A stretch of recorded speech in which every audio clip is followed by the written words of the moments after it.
cervical kyphosis. So the home spinal orthotic that we give to our patients for cervical kyphosis and also for other forms of abnormal cervical alignment is the cervical dental. Okay, there's a medium-sized dental. There's also a small size and a large size. So we make sure we get the right size for the right patient. Okay. Now, everyone that watches my videos asks me, where can I get one of these?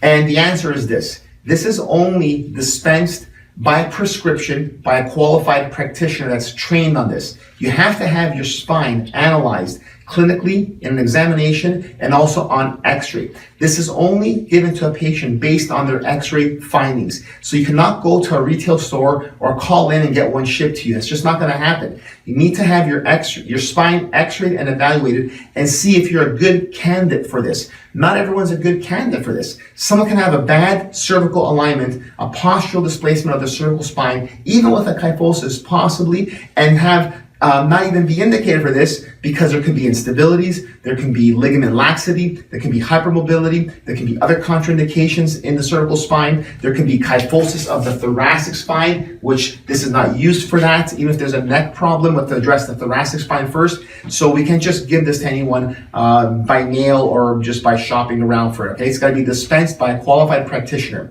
So what I'm gonna do at the end of the video, everyone always asks me, how can I find a practitioner or a doctor like myself trained in chiropractic biophysics? You just comment below. When I get to the end of the video, I'll remind you again, if you want to be referred to a corrective care chiropractor trained and certified in chiropractic biophysics, comment below in the comment section and I'll send you off a directory of trained and certified chiropractic biophysics doctors. Hopefully you can find one in your area. There's many in Canada and even more in the United States and some around the rest of the world, okay? So anyways, this is called the cervical dental and it's specifically designed with this patented peak over here to help push the cervical spine into a lordosis, okay? And this cutout here is designed to take the space of the shoulder. There's also clinical research and clinical trials that show that this is effective in improving the cervical curve. So there's actually research behind this. There are many knockoff versions of this.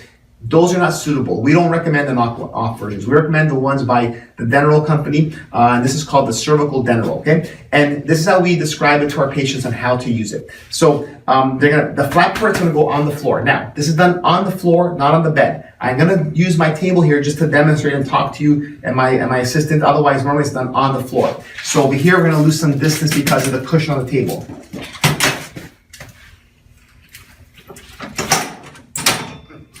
Get that done, good. Okay, so, right there.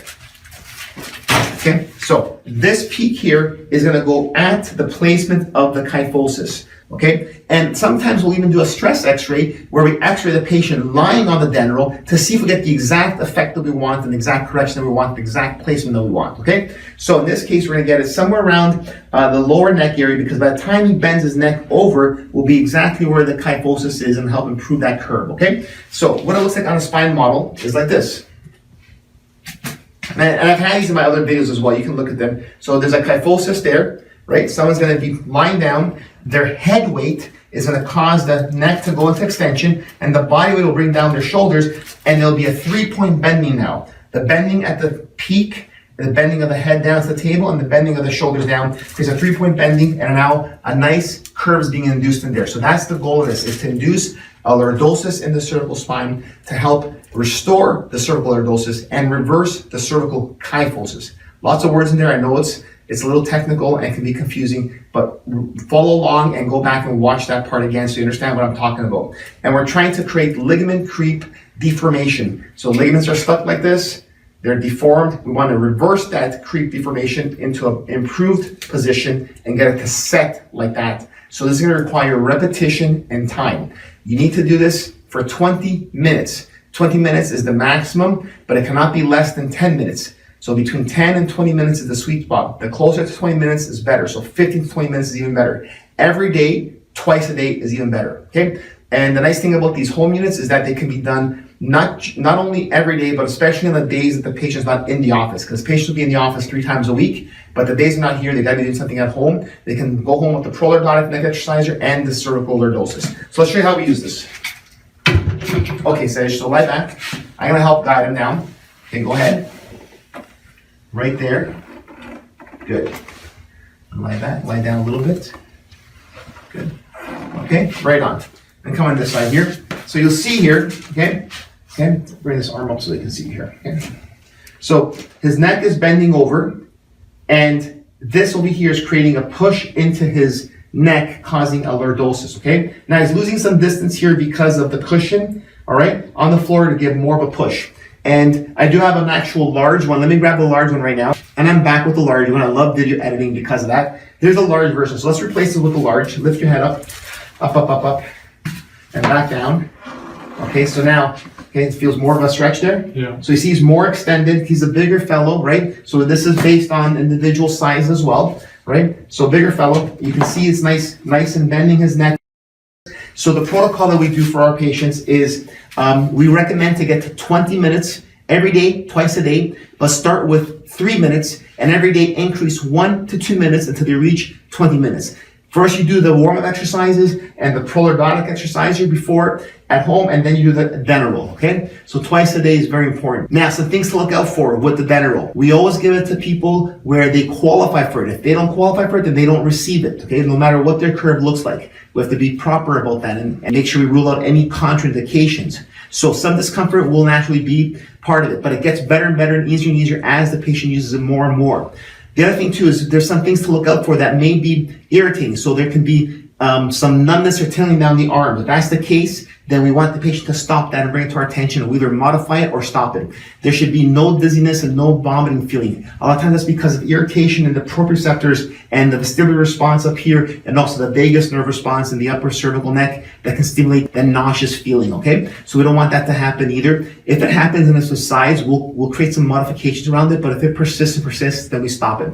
But most of the time, those reactions don't happen. They're not very typical. Most of the time people feel really good and they get used to it over time, and they really like it because it's really helping stretch their neck into that proper lordosis, okay? So that's the home general, medium version, large version. Of course, there's a small version for children, younger people, and also even petite people if necessary, okay? So now let's take you to the traction room and show you the in-office cervical structural rehabilitation traction setup. Okay, welcome to one of my structural rehab rooms. This is where we do a lot of the patient exercises and set up people on the in-office traction. We have 2 of the universal traction systems. We have a general table. Those are full spine traction equipments. Plus we have some cervical traction units in the other room as well. Okay, so I want to demonstrate this because I have more space to set up the camera. And I have Sej sitting down on the stool. And this is designed to actually cause a pull forward with the forward weight. And we're going to secure the neck back and get the patient set up to in a traction position, in a cervical extension traction position, to restore that cervical lordosis and bring it back from a cervical kyphosis. So let me go through the setup, and then as it's set up, I'll explain it to you, okay? So just follow along what I'm doing here, okay? So on here, I have 15 pounds on the front, okay? And I will move the camera so you can see this properly. So 15 pounds on the front over here, and we're gonna create this neck harness, put it against the neck, hold the bar there, Sej, okay? So get the patient to help control that for me. Now secure the neck over here, okay? So the idea is to get a weight to pull forward in that direction, create a lordosis as we're supporting the neck into a position like that to get some extension going back as well, okay? In a cervical kyphosis, you may not want too much compression back because the head position may be aligned properly with C7 and T1, but what's happening is there's a reversal in the mid neck. So usually the mid to somewhere below, so let's say C5 or C6, and sometimes C4, that general area there. So I want to pull either in slight upward pull, and we measure these angles based on the patient's necessity, based on what we find on the x-rays.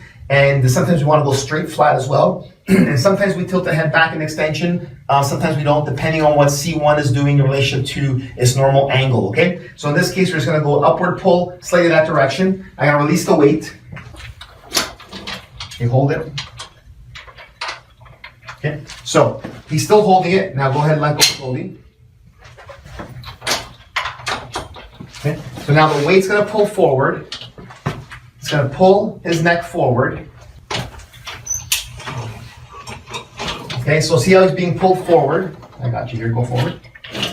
Creating a lordosis in there. Now you can see the lordosis in there. And now I'm going to use this pulley here to bring the head back and hold it back into position. Okay? You okay? Mm-hmm. Good. So you can see here, Nice lordosis in there, okay? Sometimes we gotta fine tune it a bit. Good. So ear lined up with the shoulder. The neck has a lordosis that's induced. The head is mildly into extension. And again, all this is going to be based on the x-ray of the individual. This is the general idea, but the angles and the pulls and the directions of the head tilt may be different based on what the patient needs based on their x-ray evaluation. But that's a basic setup of a cervical extension traction setup that helps to reverse that cervical kyphosis, promote and induce a cervical lordosis, and helps create ligament creep deformation in the proper direction to restore that spinal alignment, okay? It opens up the spinal canal, it reduces stress on the spinal cord, it reduces stress on the spinal nerves, it expands the discs, and helps to relieve the abnormal load on the anterior forward part of the discs.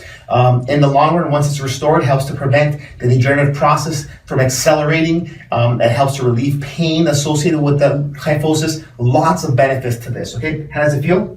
Yeah. Okay, and we have 15 pounds in the front and a small pull in the back just to create an extension of the head. And we can add more weight as the patient can tolerate it. So the protocol would be start the patient off with about 10 to 15 to 20 pounds based on their tolerance.